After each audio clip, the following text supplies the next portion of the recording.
जब हम लोग पढ़ेंगे तब पढ़ेंगे। फिलहाल एक बात ध्यान में रखना कि आपके ब्रेन में ना एक ग्लैंड होता है, एक ग्रंथि होता है जिसका नाम है हाइपोथैलेमस। ठीक है, शायद आपको ब्रेन पढ़ाया था तो उस समय मैंने बताया था कि ये हाइपोथैलेमस ना बहुत सारी चीजों को नियंत्रित करता है आपके बॉडी में। जैसे आपके अंदर गुस्सा आना, ठीक है, खुशी होना, सैड महसूस करते हो आप, जब आप दुखी होते हो, इन सब चीजों को नोटिस करता है। आपके बॉडी का तापमान रेगुलेट करता है, मतलब कि हमारे बॉडी का तापमान कितना होता है 37 डिग्री सेल्सियस, वो हमेशा बना के रखता है। आपके अंदर भूख लग रही है उस बात का एहसास दिलाता है, प्यास लग रही है उस बात का एहसास दिलाता है। गड़बड़ी हाइपोथैलेमस में, सही कर उसको, समझा?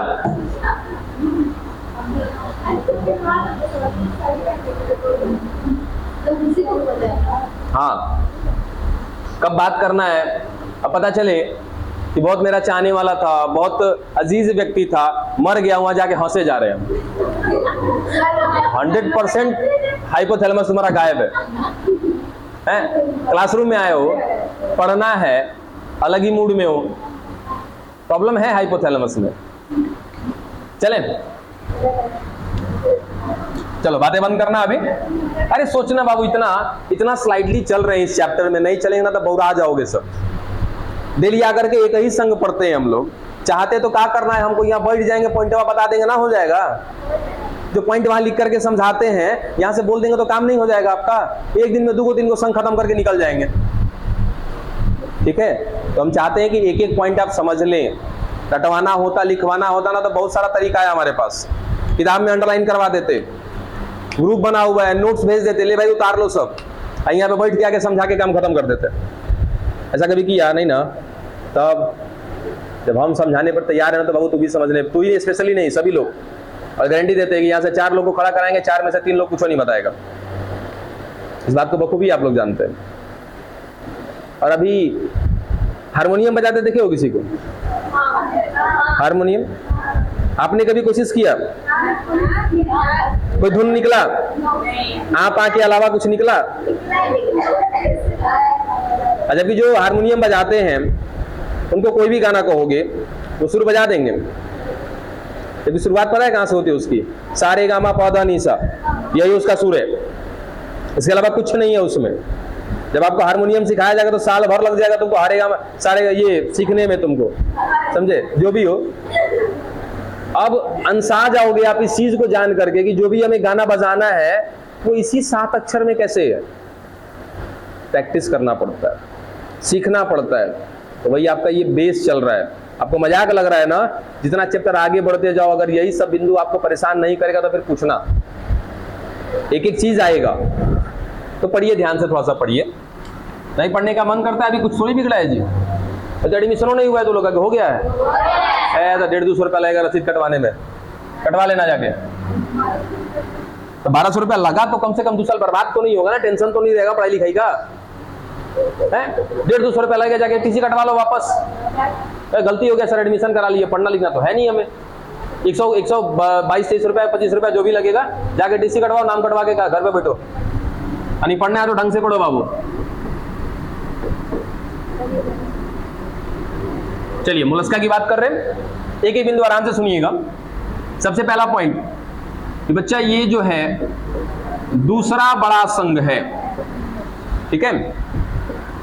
सबसे बड़ा संघ हम देख चुके हैं, कौन है हमारा? आर्थ्रोपोडा। अच्छा देखो ना, आर्थ्रोपोडा में कुछ बातें आई थिंक रह गई हैं, ठीक है, उसको जरा खत्म कर लेते हैं हम। ये रहेगा अभी।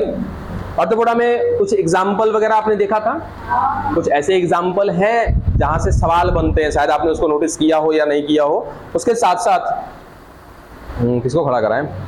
तुम ही खड़ी हो जा। श्वसन करने के लिए 4 संरचनाएं बताई थी, एक एक का नाम बताओ जरा मुझे। त्वचा, क्लोम, पुस्तक, फुफ्फुस, श्वास नलिका। बैठ जाइए,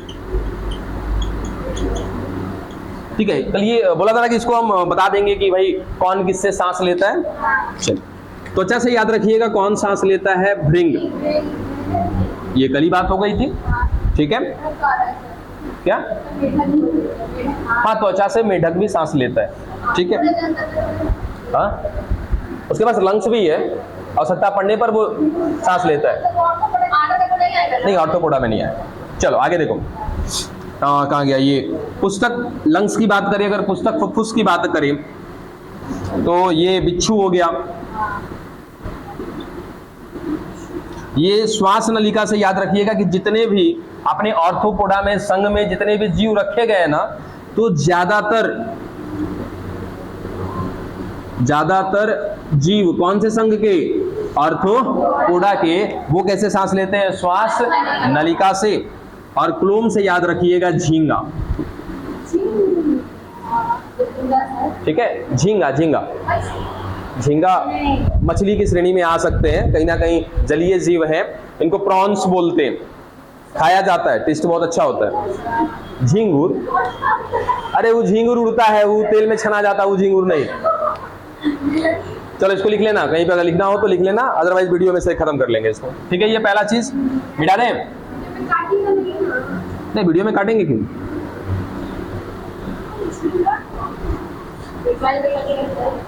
मोबाइल पे जाके इतना बड़का वर्ड लिखना प्रॉन्स, ठीक है, मिल जाएगा, समझ में आ जाएगा झींगा कौन है। चलो अब बात करते हैं आगे कुछ और, जैसे बातें नहीं, ऑर्थोपोडा में हमने क्या बात किया था सर? मेनली कौन होगा? कीट होगा, कीट के अलावा कुछ और नहीं होगा। कुछ कीट हैं ऐसे जिनके बारे में जानना आपके लिए काफी जरूरत है। जैसे हम सबसे पहला नाम लिख रहे हैं एपिस, जानते हो क्या इसको? नहीं जानते हो? मधुमक्खी है ये, ठीक है। तो मधुमक्खी, अब देखो इसको लिखने का कारण क्या है कि सर ये मधुमक्खी एपिस जो है इसी ऑर्थोपोडा में आती है, और ऑर्थोपोडा में आने के साथ साथ इसका बहुत बड़ा महत्व है हमारे जीवन में, ठीक है, इंपॉर्टेंस है। इस एपिस को क्या बोलते हैं? लिख देते हैं यहाँ पे, मधुमक्खी है ये, ठीक है। अब इसको लिखने के पीछे या इसी को बताने के पीछे कारण क्या है? क्योंकि सर ये हमारे रियल लाइफ में कहीं ना कहीं इसके द्वारा बनाए गए उत्पाद का हम कहीं ना कहीं निजी तौर पे इस्तेमाल करते हैं, और वो क्या होता है? शहद होता है, ठीक है। क्या शहद के अलावा भी कुछ मिलता है इससे? बिल्कुल, क्या मिलता है? मोम, इसकी छत्ते से मोम बनाया जाता है, ठीक है। चलो ये याद रखिएगा एपिस को। उसके बाद अच्छा, कितना लोग लहठी देखी हो जी? हाँ, अरे सुनो, लहठी देखी हो, ठीक है। जो लाल रंग का ये कड़ा होता है ना, उसको लहठी बोलते हैं, ठीक है। वो लहठी कैसे तैयार करते हैं?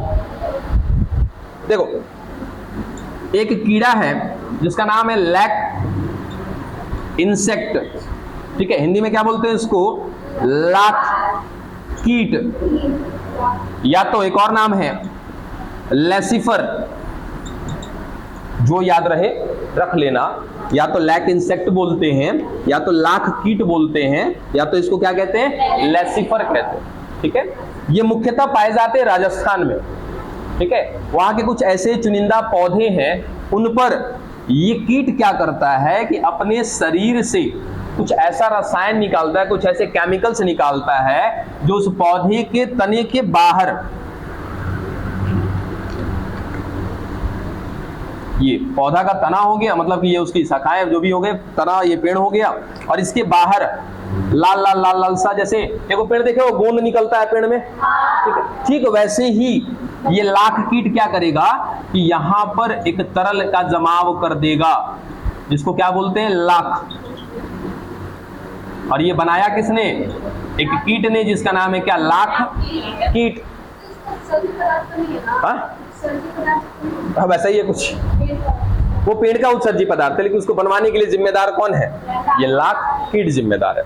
अब यहां से जो लाख मिला, इसको कहीं ना कहीं प्यूरिफिकेशन करके तैयार करके क्या बनाया जाता है? इसे चूड़ा बनाया जाता है। चूड़ा या चूड़ी लिख दो, चूड़ा में गड़बड़ हो जाएगा, ठीक है। तो वो कौन है आपका? लैक इंसेक्ट हो गया, ये भी याद रख लीजिएगा एक एग्जाम्पल के तौर पे। एक तीसरा एग्जाम्पल और याद रख लीजिएगा, लगभग सभी ने जाना है इसको, रेशम कीट, ठीक है। रेशम कीट, इसको बोलते हैं बॉम्बिक्स।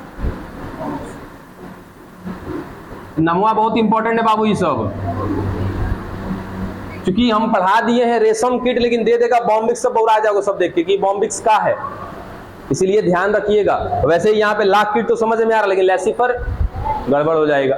इसलिए लैसिफर यहाँ याद रखिएगा, बॉम्बिक्स को यहाँ पे याद रखिएगा कि बॉम्बिक्स कौन है सर? वो रेशम कीट है जिससे हमें क्या प्राप्त होता है? रेशम का धागा प्राप्त होता है।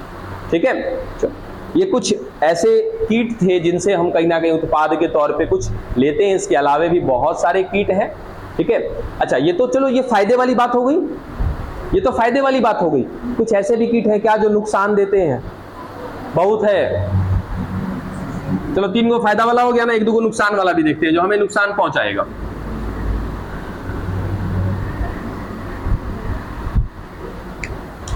कितने लोगों को याद है एनाफ्लीज? हाँ, क्या है? कीट है ना, मादा एनाफ्लीज। चलो ये भी क्या है? कीट है। ठीक, अब ये फायदा देगा नुकसान देगा? कैसे नुकसान देगा? ये 1 बूंद रक्त नहीं देगा आपको? 1 बूंद तो रक्त दे के जाएगा ना। अरे पहले पुराना वाला देगा ना। हाँ चलो कोई बात नहीं सर, दिया कि लिया पता नहीं, लेकिन एगो परजीवी जरूर दे के गया हमको। बात समझे? तो उसके मुंह में ना एगो परजीवी रहता है, उसका नाम है प्लाज्मोडियम। ठीक है, तो जब ये काटेगी मादा एनाफ्लीज तो रक्त तो लेवे करेगी अपना। अच्छा रक्त काहे लिया पता है? अपने बच्चे के लिए, अपने बच्चे के लिए। हाँ, पोषण भी हो जाएगा और उसके बच्चे का जो मतलब जो इसका बच्चे का निर्माण होगा, इसका बच्चा क्या होता है सर? अंडे में बंद होता है। ठीक है, यानी कि ये अंडप्रजक होते हैं, ऐसा कह सकते हैं हम लोग कि सर ये बच्चे के रूप में किसको जन्म देंगे? अंडे को जन्म देंगे। अंडे को बनाने के लिए क्या होता है? अंडे के बाहर एक कवच बनता है। ये नॉर्मल हम लोग बड़ा वाला अंडा खाते हैं, उसमें भी देखना बाहर फोड़ना पड़ता है ना, तो वो अंडे का कवच है। ठीक है, तो वो कवच बनाने के लिए, इस अंडे का कवच बनाने के लिए क्या चाहिए सर? खास किस्म का प्रोटीन। और वो खास किस्म का प्रोटीन हमारे पास है, हम लोग के रक्त में है। ठीक है, इसीलिए आती है बेचारी अपने बच्चे के लिए रक्त लेकर के जाती है और आपको कुछ दे के भी जाती है। और क्या दे करके गई है? प्लाज्मोडियम। अब प्लाज्मोडियम की कहानी जिस दिन पढ़ेंगे मलेरिया ना, उस दिन कहोगे बाप रे बाप इतना भयंकर चीज है। नहीं अगर पढ़ना होगा तो देख लेना, 2nd ईयर का वीडियो में डाला हुआ है, मानव स्वास्थ्य एवं रोग में जाके देख लेना, एक चैप्टर है।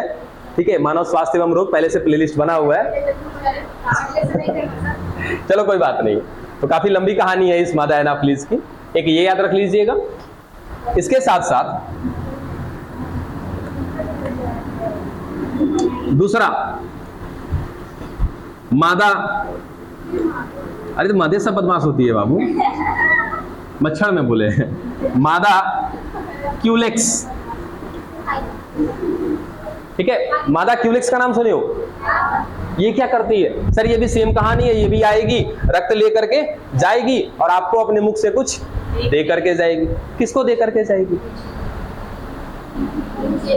हाँ, वुचेरेरिया। ठीक है, तो ये अपने मुख में किसको रखती है सर? एगो परजीवी को रखती है जिसका नाम है क्या? वुचेरेरिया। वो वुचेरेरिया आपके शरीर में चला जाएगा, वो क्या करेगा?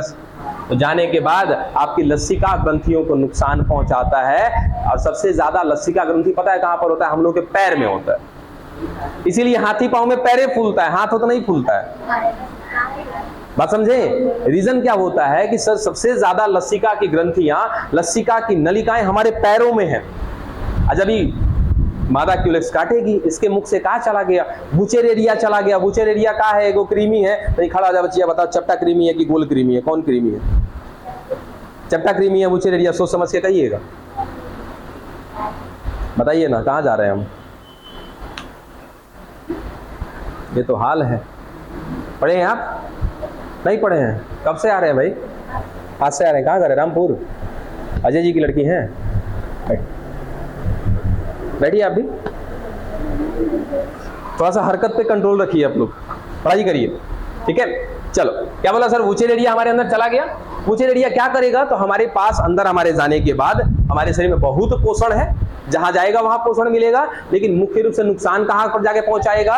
हमारे पैर में। ठीक है, पैर में क्यों? क्योंकि सर वो पैर में नुकसान नहीं पहुंचाता है, वो तो लसिका ग्रंथियों को नुकसान पहुंचाता है। और लसिका ग्रंथियां हमारी सबसे ज्यादा कहां पर है? पैर में। इसीलिए जाकर के वो क्या हो जाता है? फूल जाता है। ठीक है, चलो दूसरा वाला याद रख लिया हमने। हाँ, एयर नहीं होता है, लसिका की जो गांठ होती है ना, वो गांठ फूलने लगती है। ठीक है, चलो तीसरा कौन हो गया, क्यूलेक्स हो गया। एगो एडीज याद रखिएगा, एडीज इसे क्या होता है, डेंगू होता है, ठीक है। ये भी डेंगू का परजीवी लेके घूमती है। डन। तो ये नुकसान पहुंचाने वाले हो गए, कुछ फायदे वाले देख लिए। एडीज का नाम एडीज ही होता है। हाँ, जो परजीवी को लेके चलती है उस परजीवी का नाम क्या, एडीज ही है। उतना ज्यादा डिटेल में मत जाइए, ठीक है। सिंपल सा याद रखिए कि 2-3 आप नुकसान वाला याद रख लीजिए, 2-3 फायदे वाला को नाम याद रख लीजिए। डन। चलो, ये चीजें रह गई थी आपकी आर्थ्रोपोडा संघ से रिलेटेड। चलो बात बंद। अब आगे देखो, हम बात करें किसके बच्चे, मोलस्का का। कि मोलस्का में जो है अगर बात करें तो ये क्या है, दूसरा सबसे बड़ा संघ है। आगे ये कैसे होते हैं, द्विपार्श्व होते हैं सममिति के आधार पे।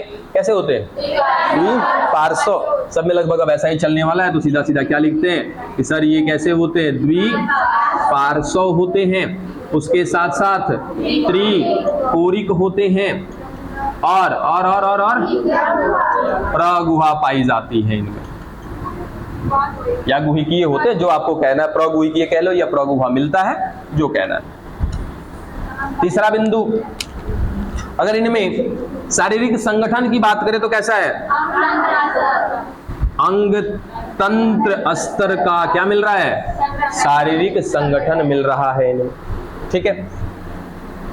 अगर इनमें हम उत्सर्जन की बात करें, उत्सर्जन कैसे होता है इनमें, हाँ बहुत जल्दी याद आ गया, देखिए एक ही चीज। अब उत्सर्जन कहां से होता है, उत्सर्जन के लिए याद रखिएगा बच्चा, इसमें क्या पाए जाते हैं, क्लोम पाए जाते हैं। हाँ, लाइट कटा है इसीलिए, इन्वर्टर पे हो गया ना। चलो, उत्सर्जन के लिए क्या मिल रहा है इसमें, क्लोम। कल ही बात किया था ना कि सर जीवों में श्वसन के लिए क्या होते हैं, 4 प्रकार की संरचनाएं पाई जा सकती है, या तो फिर वो 4 तरीके से श्वसन कर सकता है, त्वचा से कर सकता है, लंग्स यानी कि फेफड़ा होगा तो फेफड़े से कर सकता है, क्लोम से कर सकता है, और उसके बाद कहीं ना कहीं कुछ ऐसी नलिकाएं होती है जिनको क्या बोलते हैं, श्वास नलिकाएं, वहां से भी कर सकता है। तो ये कैसे कर रहा है, अपने क्लोम से कर रहा है। हाँ बाबू, उत्सर्जन कर रहा है। अच्छा 1 मिनट, मैं CO2 बाहर निकाल रहा हूं, क्या मैं इसको उत्सर्जन कहूं, तो काहे की समस्या है। अच्छा, ये उत्सर्जन श्वसन से संबंधित है। लो, एक समस्या है, तो लो इसको, अरे उसके शरीर में बने हुए बच्चा वेस्ट पदार्थ जो है, हम उसके रिस्पेक्ट में कह रहे हैं। अब इसमें अगर कंफ्यूजन लग रहा तो यहाँ स्पेशली श्वसन लिख देना, कोई दिक्कत की बात नहीं है, ठीक है। बस अब आगे देखो, इनका शरीर कोमल होता है, नहीं एकदम कोमल होता है इनका शरीर, ठीक है। हाँ, बाहर से कवच होता है, वो बात करेंगे अभी। लेकिन जब मैं इनके शरीर को देखूंगा, घोंगा देखे हो ना, घोंगा कभी हाथ में लेके देखा है, नहीं, कोई बात नहीं। घोंगा को जब हाथ में लेके देखोगे ना तो बड़ी मुलायम होता है सब, ठीक है। तो वही बात क्या बोले, इनका शरीर क्या होता है, काफी ज्यादा कोमल होता है और एक कवच से ढका होता है, ठीक है।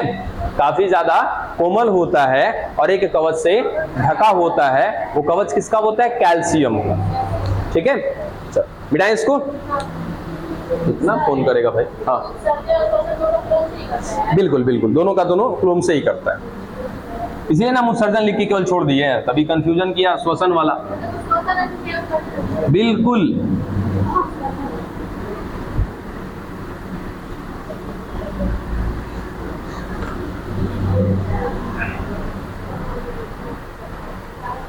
देखो एक पिक्चर बनाते हैं।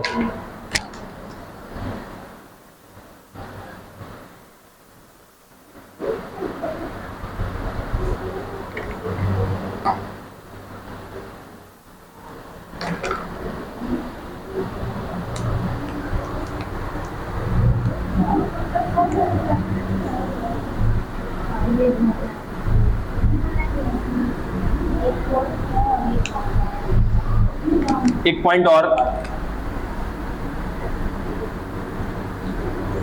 इनका शरीर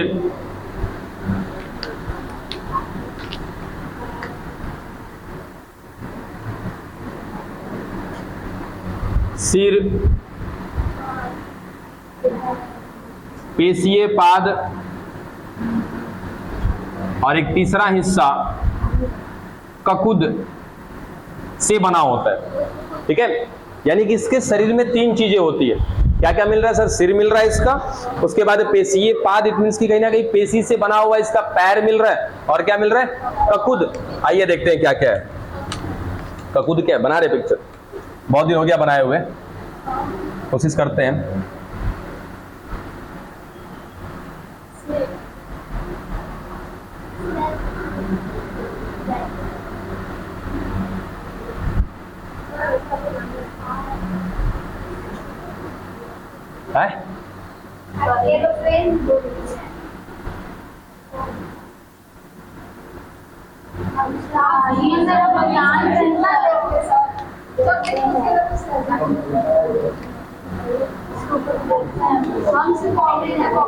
अरे बस बस बस, बढ़ाओ नहीं सब।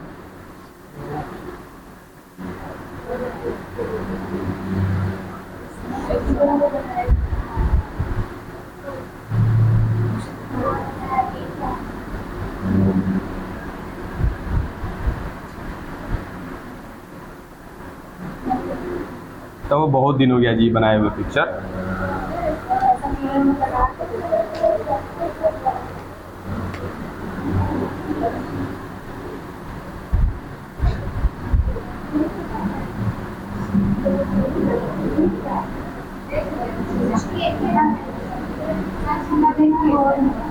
हाँ देख लिए।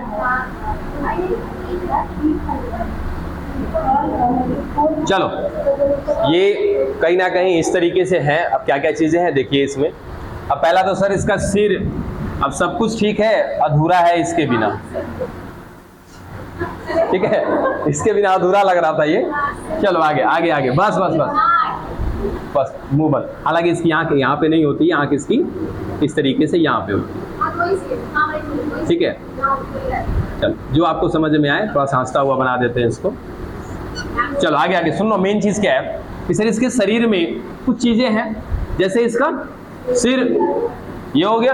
ठीक है, उसके बाद क्या है? पेशीय पाद, यानी कि पेशी से बना हुआ, मांस से बना हुआ इसका ये पैर, जो अंदर से सिकोड़ सिकोड़ के चल रहा होता है ये। ठीक है, ये हो गया इसके पेशीय पाद। उसके बाद तीसरा हिस्सा कौन बचा सर? ककुद। ये रहा, प्रवार आएगा, अभी प्रवार आएगा। ये कौन है? याद रखना कि ये है बच्चा क्या आपका? ककुद। और ककुद का इंग्लिश वर्ड होता है हम्प। हम्प, देखो इसको क्या बोलते हैं? ऊंट। ऊंट का जो कुब्बड़ होता है ना पीठ पे, इसको भी क्या बोलते हैं? हम्प ही बोलते हैं। ठीक है, तो वही हिस्सा है ये ककुद। ठीक है, अब ककुद क्या करता है? देखो कि ककुद क्या करेगा कि कुछ रसायन स्रावित करता है। ठीक है, कैल्शियम युक्त रसायन स्रावित करता है, जो आगे चल करके ये दिख रहा हरा वाला, इसको कहते हैं बच्चा प्रवार।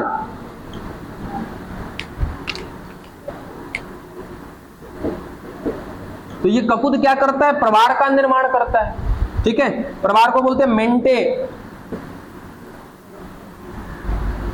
ठीक, अब ये मेंटे, ये प्रवार क्या करता है? फिर कुछ और कैल्शियम स्रावित करता है और इसके ऊपर क्या बना देता है? एक कवच बना देता है, एक आवरण बना देता है। तो ये प्रवार जिम्मेदार है ऊपर के कवच को बनाने के लिए। ठीक है, अब इसी बीच में यहां पर प्रवार और इस कवच के बीच में कुछ रिक्तिका रह जाती है, और इसी रिक्तिका में पाए जाते हैं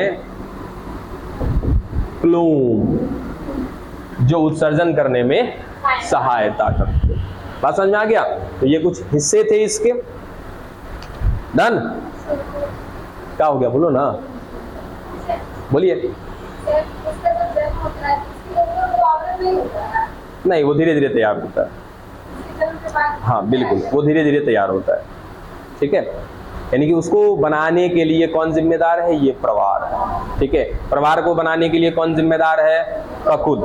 ठीक है, और इस प्रवार और ककुद के बीच में पाया जाता है कुछ रिक्तिका, है ना? उस रिक्तिका में, रिक्तिका का मतलब खाली जगह, ठीक है, उस खाली जगह में क्या पाया जाता है? क्लोम। अब इसको और डिटेल में पढ़ोगे ना तो सर पंख युक्त क्लोम होता है, उतना जाना ही नहीं है, ठीक है, उतना ज्यादा पढ़ना ही नहीं है, दिमाग एकदम होश में रख करके थोड़ी सी बातें जो इंपॉर्टेंट हो।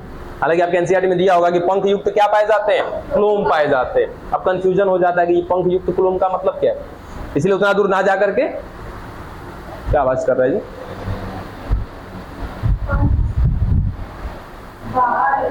बाहर है।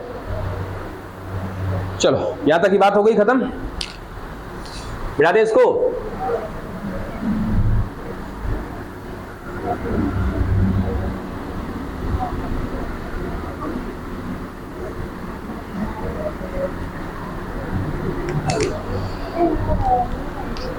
चलिए आगे, ये कैसे होते हैं? एक लिंगी होते हैं। अब देखो पता है हर जगह पे ना एक ही लाइन का इस्तेमाल करना भी उचित नहीं होता है। लैंग्वेज को देखते हुए हर जगह पे हम एक लिंगी एक लिंगी एक लिंगी लिखते जा रहे हैं। क्या इसको किसी और तरीके से सजा के लिख सकते हो? एक लाइन जरा ऐसा सोचो जो सीधा सीधा लाइन भले लंबा हो लेकिन उस लाइन का मतलब यही निकलना चाहिए कि ये एक लिंगी है। नहीं, सुटेबल नहीं लगा। कुछ और जरा सोचो, कुछ और जल्दी सोचो, जल्दी जल्दी जल्दी। हाँ, अरे तो एक लिंगी होंगे तो जाहिर सी बात है लैंगिक जनन करेंगे ना, है ना। एक लिंगी होगा तो नर अलग होगा, मादा अलग होगा, नर के शरीर में नर युग्मक बनेगा, मादा शरीर में मादा युग्मक, तो अलग की बात है। हमने बोला कि एक लिंगी बताना है आपको, लेकिन कुछ ऐसा लाइन लगाइए, कुछ ऐसा शब्द लगाइए तो थोड़ा सा लैंग्वेज को केवल बदले, अर्थ को नहीं बदले। अर्थ वही निकलना चाहिए, एक लिंगी। लैंग्वेज बनाना ही असली कला है बाबू। हाँ, ये लाइन चलेगा। और कुछ और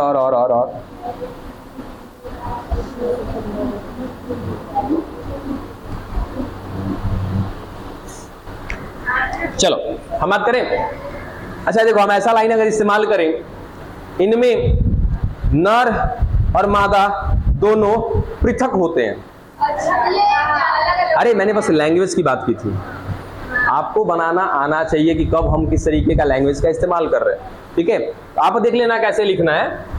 हम तो एक लिंगी लेकिन लिख के निकल जाएंगे।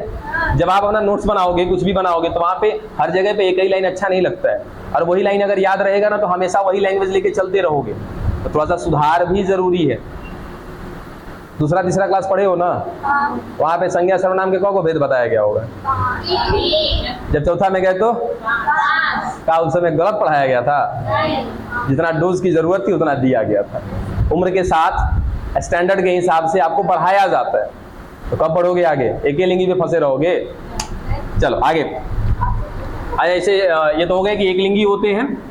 और ये जो क्लोम की बात की थी, ये क्लोम वाला में कंफ्यूजन नहीं होना चाहिए। याद रखना कि सर ये क्लोम दोनों जगह पे काम करेगा। पहला श्वसन करने में भी काम में आएगा, और दूसरा उत्सर्जन करने में भी काम में आएगा, ठीक है। अगला पॉइंट, इनके मुख में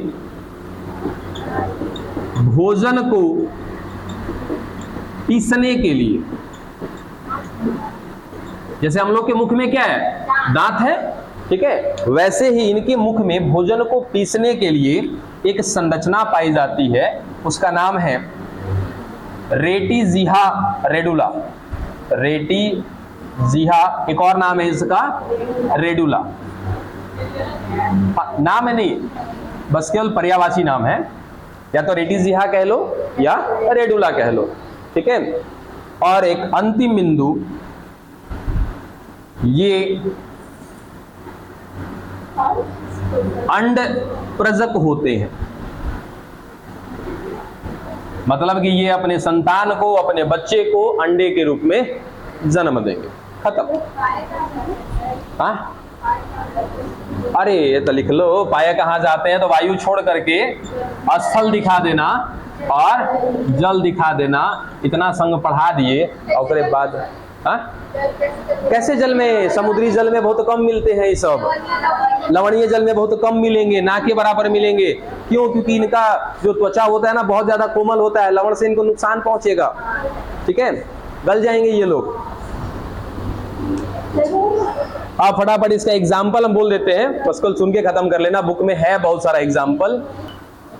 हाँ, तुमको बात कर रहे हैं। अभी कौन सा संघ खत्म किए? अगला संघ कौन सा पढ़ेंगे?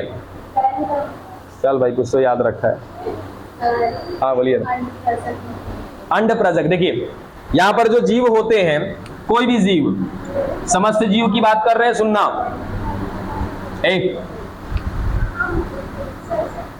समस्त जीव, जब हम बात करते हैं प्रजनन का, प्रजनन इट मीन्स की रिप्रोडक्शन, और प्रजनन का मतलब क्या होता है कि जब कोई जीव अपने जैसे संतान को उत्पन्न करता हो। ये लाइन बहुत पुरानी हो गई है, बहुत पुरानी है, ये 5वें 6ठे से रटे आ रहे हैं हम लोग, है ना, कि जो अपने जैसे संतान को जन्म देते हैं। ठीक है, ये लाइन कह देना, बशर्ते इसके साथ साथ पीढ़ी वगैरह लगा दीजिएगा, ये अपने अगली पीढ़ी को जन्म दे रहे हैं, ठीक है, तो वो तो उसमें आ जाएगा ना कि प्रजनन करना क्यों जरूरी है, अपनी पीढ़ी को बनाए रखने के लिए। ठीक है, तो अपने जैसे संतान को जन्म देना अर्थात अपनी अगली पीढ़ी को जन्म देना, ठीक है, क्या कहलाता है? प्रजनन कहलाता है। अब प्रजनन में क्या होगा सर? अपने बच्चे को जन्म देंगे। अपने बच्चे को जन्म देने के लिए प्रक्रियाएं दो हैं, लैंगिक जनन और अलैंगिक जनन, तो वो तो जनन में चला जाएगा, ठीक है। फिर बात आता है कि सर चाहे वो लैंगिक जनन हो या अलैंगिक जनन हो, बच्चे दो तरीके से ही जन्म लेंगे। एक बच्चा अंडे के रूप में जन्म लेगा और एक बच्चा शिशु के रूप में जन्म लेगा। बात समझे? एक बच्चा जो होगा अंडे के रूप में जन्म लेगा, जैसे चिड़िया का बच्चा बच्चा के रूप में नहीं, अंडा के रूप में आएगा, ठीक है। और एक जैसे मनुष्य, ठीक है, या कोई भी जानवर ले लो, कुत्ता बिल्ली शेर बकरी जो भी है, वो सब क्या करते हैं सर? अपने बच्चे को शिशु के रूप में जन्म देते हैं। तो जो जीव अंडे के रूप में अपने अगले पीढ़ी को जन्म देगा, अपने बच्चे को जन्म देगा, वो जीव क्या कहलाता है? अंड प्रजक कहलाता है। ऐसे को इंग्लिश में क्या बोलते हैं? ओविपोरस। हाँ, ओविपोरस, ठीक है। दूसरा कि सर वो जीव जो अपने संतान को शिशु के रूप में जन्म देगा, उसको कहते हैं जरायुज, या तो एक और नाम शिशु प्रजक, ठीक है। और रुक जाओ, इसको कहते हैं हम लोग विविपोरस। कंफ्यूजन होगा कि कौना को विवि कहते हैं, कौना को वो भी कहते हैं, तो ये खाली ध्यान रखना। यहाँ पे ओ क्या है? अंडा दिख रहा है ना, बस याद रखना कि ओविपोरस माने अंड प्रजक। डन, एगो कंफ्यूजन दूर। जब एगो ओविपोरस हो गया तो दूसरा क्या होगा? विविपोरस हो जाएगा। डन। चल, और बताओ, कोई सवाल जवाब रह गया तो बताओ। जरायुज पर्यायवाची नाम है, ये दोनों का पर्यायवाची नाम है, ठीक है। जैसे कभी कभार हम नीर भी कह देते, नीर जल पानी, बस सबका इंग्लिश वर्ड क्या आएगा सर? वाटर ही आएगा ना, बस वही चीज।